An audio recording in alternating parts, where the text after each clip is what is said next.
Bienvenidos chicos a la sesión 4. Ya es la última sesión de este módulo y en esta sesión, en el apartado número A, vamos a estar viendo un poquito acerca de las perspectivas del diseño urbano. Ya más adelante van a ver en el B, pues ya algo más cercano o más ligado hacia las problemáticas, y en el C y D, pues ya cuestiones de actividades como en el sílabus se presenta. Bien, la destreza de analizar la ciudad. Me gusta este tema y este enfoque porque hemos estado nosotros checando que la ciudad pues se tiene que analizar, pero ¿cómo se analiza o a partir de qué perspectivas? Ya vimos diferentes métodos como el de estudios comparados, pero ahorita vamos a acercarnos hacia diferentes teóricos y diseñadores urbanos y ponernos en sus lentes. Como menciona Italo Calvino, las ciudades son como los sueños, están construidas de deseos, miedos. Aunque el hilo de su discurso sea secreto y sus reglas absurdas, sus perspectivas incluso engañosas, y toda cosa esconda otra. Entonces, cuando recorremos la ciudad, ¿qué observamos? ¿Desde qué perspectiva la analizamos? ¿Con qué ojos? Pues es difícil realmente ver y escuchar la ciudad. Por eso nos vamos a introducir en la mente de diferentes urbanistas. Nos vamos a colocar sus lentes para observar la ciudad, entenderla desde su mirada y así construir nuestro propio panorama. Esto a partir de cuatro grandes tradiciones: la artístico-visual, la de uso social, la de hacer lugares y por último la de urbanismo sustentable. Primero, estas cuatro tradiciones van a agrupar enfoques similares y pues estas cuatro tradiciones como tal son diversas entre sí. Primero vamos a presentar un esquema general por tradición y posteriormente se va a exponer la visión de cada autor con palabras clave, frases y ejemplos. Tradición artístico-visual va a estar compuesta por estos cuatro autores: Camilo Sitte, Howard Le Corbusier y Gordon Cullen. Lo que pongo acá abajo es su bibliografía. ¿Quién nos menciona Sitte, Camilo Sitte? Bueno, pues él dice que en el orden técnico hemos avanzado notablemente, en cambio en el artístico nada logramos. Torpes formaciones de plazas y parcelaciones poco acertadas. Él va más hacia la mirada estética. Él menciona que debe de existir una relación entre edificios, monumentos y plazas, pero desde una composición, desde la parte del arte como tal. Las plazas podrían verse mejor, de acuerdo a su perspectiva, como un recinto cerrado, y aquí les coloqué el ejemplo de Jardín de la Unión en Guanajuato, y pues él analiza mucho la proporción. De hecho, la mayoría de sus ejemplos son europeos, y pues su enfoque es ese, no que la técnica sea más que que la estética.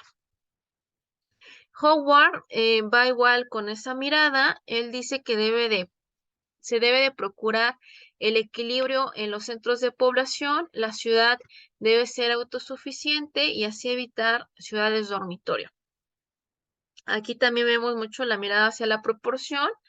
Él analiza este concepto también de ciudad jardín, y pues les coloqué el ejemplo de Pachuca de Soto porque pues a veces está, más que ejemplo es un antiejemplo, porque a veces está ligado con ser una ciudad dormitorio.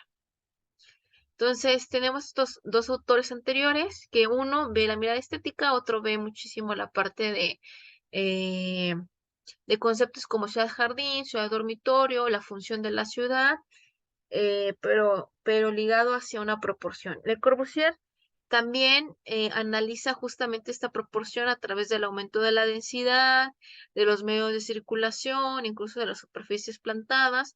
Él apuesta mucho hacia los centros urbanos, por ejemplo, el centro urbano Presidente Alemán, y también hacia las unidades habitacionales, como está esta en la Ciudad de México, que es Unidad Habitacional Integración Latinoamérica.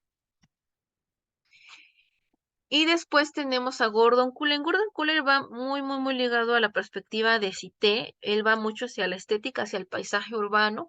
Él dice que una ciudad tiene el poder de generar un excedente de amenidad. O sea, tenemos que disfrutar el espacio, vivirlo, recorrerlo. ¿Y cómo se hace eso? Pues a través de diferentes características visuales, como el alumbrado público. Ejemplo, el alumbrado público del Centro Histórico de Campeche, que es un alumbrado que te brinda calidez, o la línea de vida, es decir, actividades de disfrute del espacio, como los danzones que se dan en la floresta, se dan en la floresta en Tulancingo, o en danzón que aquí coloqué en Mérida, ¿no? En parques como Santiago. Después vamos a pasar a la tradición de uso social con Jane Jacobs, Kevin Lynch y Christopher Alexander. Iniciamos con Jane Jacobs. Ella menciona lo siguiente: no hay ninguna lógica que pueda ser impuesta a la ciudad.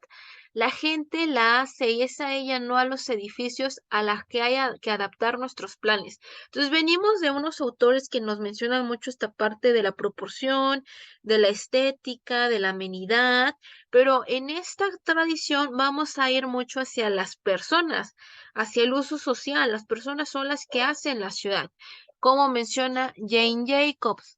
Y en este sentido vamos a estar viendo algunos ejemplos. Ella menciona que es importante que exista una circulación constante, cómo se da la orientación de edificios a la calle, que se establezcan comercios locales para generar dinámicas sociales, etcétera.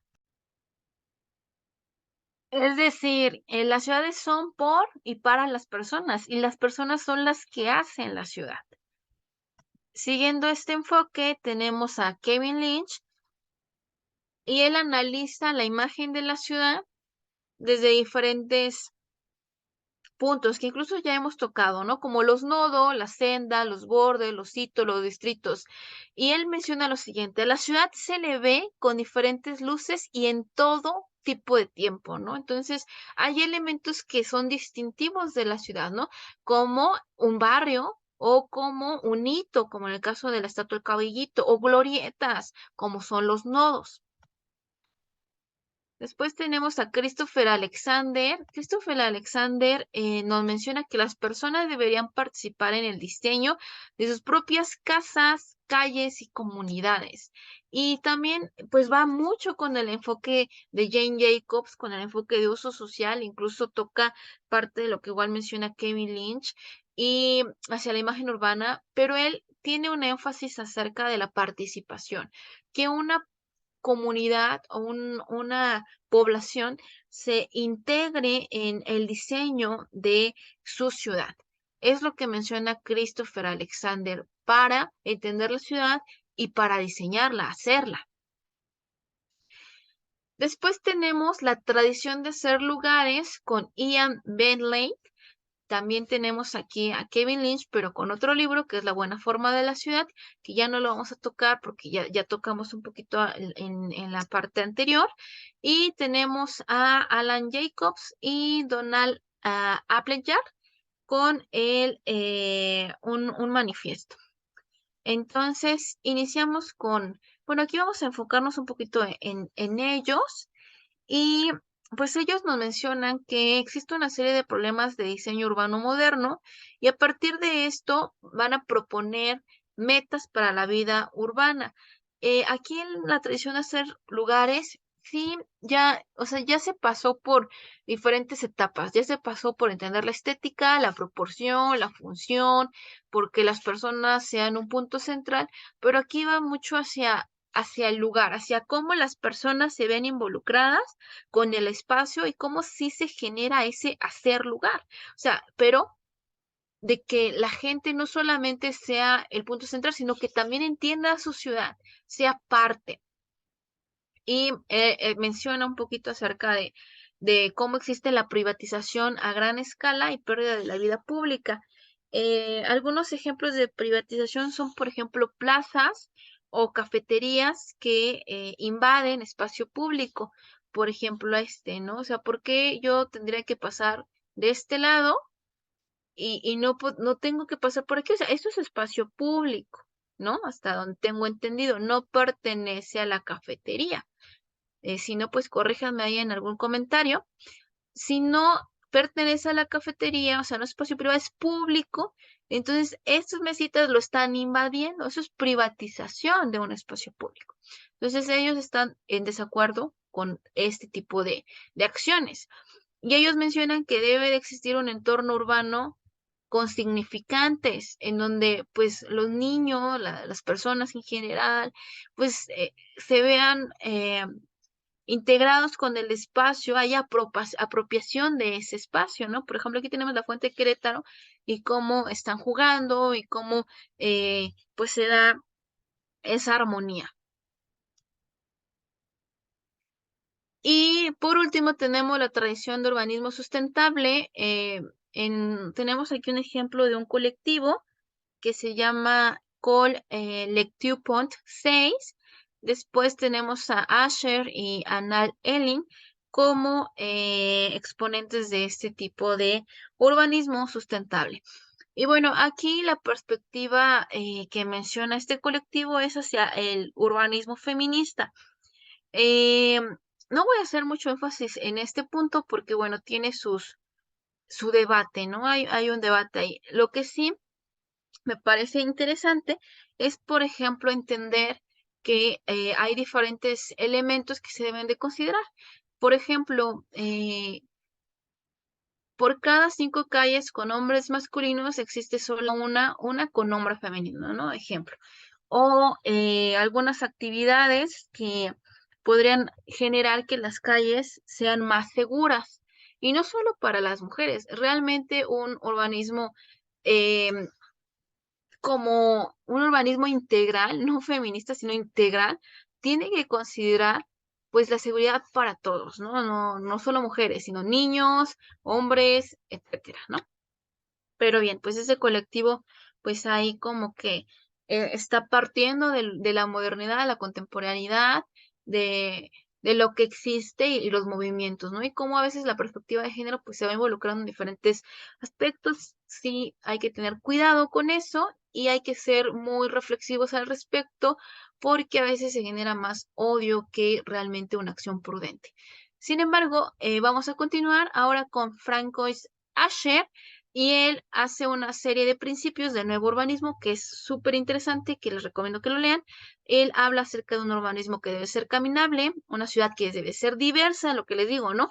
O sea, no es de que nosotros estemos estipulando, bueno, aquí no existe cavidad para ese tipo de personas, ¿no? O sea, que sea una ciudad diversa, pero integral, ¿no? Después, uso mixto, sustentable, accesible, que exista calidad de diseño, una estructura pública, una ciudad igual compacta, una movilidad amable. Entonces es parte de sus principios y él dice que se deben de concebir los lugares en función de los nuevos usos sociales.